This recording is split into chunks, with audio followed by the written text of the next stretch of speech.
ఒక విషయం చదివినా, ఒక క్షేత్రానికి వెళ్ళినా మనం ఎట్లా బ్రతకాలో నేర్చుకోనప్పుడు, అక్కడ మనం కొన్ని విషయాల్ని పరిశీలనం చెయ్యలేనప్పుడు మనం తగినంత పరిశ్రమ ఆ విషయంలో చెయ్యని వారం అవుతాం. ప్రహ్లాదుడు అనేటప్పటికీ స్మరణ భక్తి. స్మరణ అంటే మనసుకి సంబంధించింది, తలుచుకోవడం. ప్రహ్లాదుడి యొక్క గొప్పతనం ఎక్కడుందంటే, ఎంతసేపు పూజా మందిరంలో కూర్చుని పూజ చేశానని కాదు, పూజ చెయ్యవద్దని కాదు, చేసి తీరవలసిందే. కానీ ప్రహ్లాదుడి గొప్పతనం ఎక్కడుందంటే, ఎప్పుడూ భగవంతుణ్ణి స్మరిస్తాడు. అంటే ఏ పని చెయ్యడండి, ఎప్పుడు ఈశ్వర స్మరణ చేస్తాడా అంటే కాదు. పోతన గారు ఒక అద్భుతమైన విషయం చెప్తారు.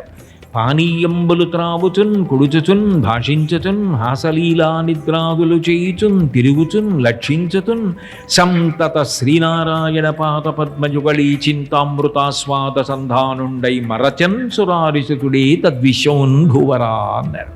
పానీయంబులు త్రావుచున్, మంచినీళ్లు తాగుతుంటే భగవంతుడు గుర్తొస్తాడట ప్రహ్లాదుడికి. ఎట్లా గుర్తొస్తాడు? స్వామి, నా వీధిలో ఉన్న విషయాలన్నీ నేను గమనిస్తాను, నాలో నీళ్ళు అయిపోయాయి, ప్రాణం పోతుంది అన్న విషయం నిజానికి నాకు తెలియదు. లోపల నుంచి దాహం రూపంలో నువ్వు చెప్తున్నావు. ఇప్పుడు ఈ దాహం రూపంలో నువ్వు నీళ్ళైపోతున్నాయి అని చెబితే నేను వెంటనే శరీరంలో నీళ్లు పొయ్యాలి. ఆ నీరు ప్రవహించకుండా ఎక్కడో ఉండిపోయిందనుకోండి, మీరు నీటి దగ్గరే కాపరం ఉండాలి, ఇంకా ఎక్కడికి వెళ్ళడానికి ఉండదు. అందరి కోసమని నీరు ప్రవహించే శక్తిని భగవంతుడు పెట్టాడు. నీరే మన దగ్గరికి వస్తుంది. సంజీవనం సమస్తస్య జగత సలిలాత్మిక భవ ఇత్యుచ్యతే మూర్తిర్భవస్య పరమాత్మనః అంటాడు వ్యాసుడు లింగ పురాణంలో. నీటి రూపంలో ఉండి బతికిస్తున్నాడు భగవంతుడు. ఆ నీరు పల్లమునకు వెడుతుంది, అగ్ని పైకి లేస్తుంది. ఎప్పుడూ ఒక్కలాగే నియమేమిటి, నేను మారుస్తున్నాను, అగ్ని కిందకెడుతుంది, నీరు పైకి వస్తుంది అన్నాడు అనుకోండి, ఎట్లా నడుస్తుంది? వంట ఎలా చేసుకుంటారు? హోమం ఎలా చేస్తారు? భూమిలోకి అగ్ని విడిపోతే భూమి పైకి వస్తుంది, నీరు కిందకి వెడుతుంది. నీరు కిందకి వెళ్ళినప్పుడు శరీరాన్ని నిర్మాణం చేసినప్పుడు పొట్ట పైకి తల కిందకి పెట్టాడు అనుకోండి, తల మధ్యలో ఉంటే నీళ్లు పైకి ఎలా ఎక్కుతాయి? తల దగ్గర పొట్ట ఉంటే.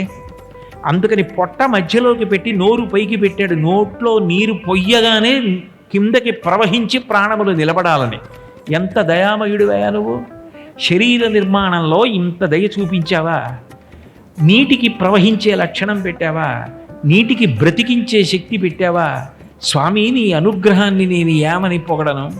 ఆయనకి నీరు తాగుతూ ఉంటే దాహం వేస్తే భగవంతుడు గుర్తొచ్చేవాడు. అందుకే స్మరణ భక్తికి ప్రహ్లాదుడు ప్రతీక. శ్రవణం కీర్తనం విష్ణోః స్మరణం పాదసేవనం అర్చనం వందనం దాస్యం సఖ్యం ఆత్మ నివేదనం ప్రహ్లాదుడు చెప్పిన నవవిధ భక్తి స్వరూపం.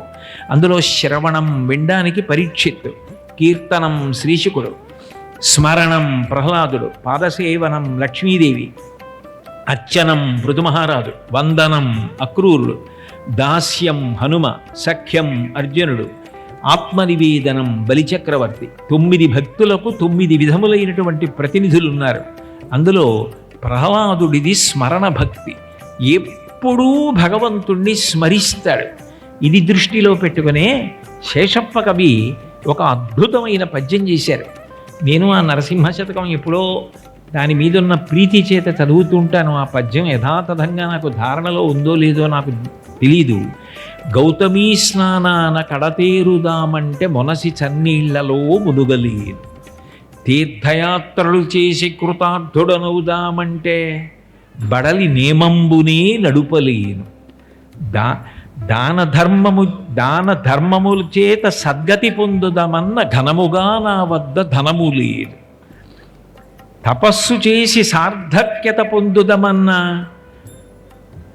మనసు ఒక్క నిమిషంబు నిలుపలేను, కష్టముల కోర్వ నా చేత కాదు నిన్ను స్మరణ చేసెదనా యథాశక్తి కొలది భూషణ వికాస శ్రీధర్మపుర నివాస దుష్ట సంహార నరసింహ దురిత దూరా. ఎంత గొప్ప పద్యం చెప్పారంటే శేషప్ప కవి, స్వామి గౌతమీ స్నానాన కడతేరుదామంటే మనసి చన్నీళ్లలో మునుగలేను.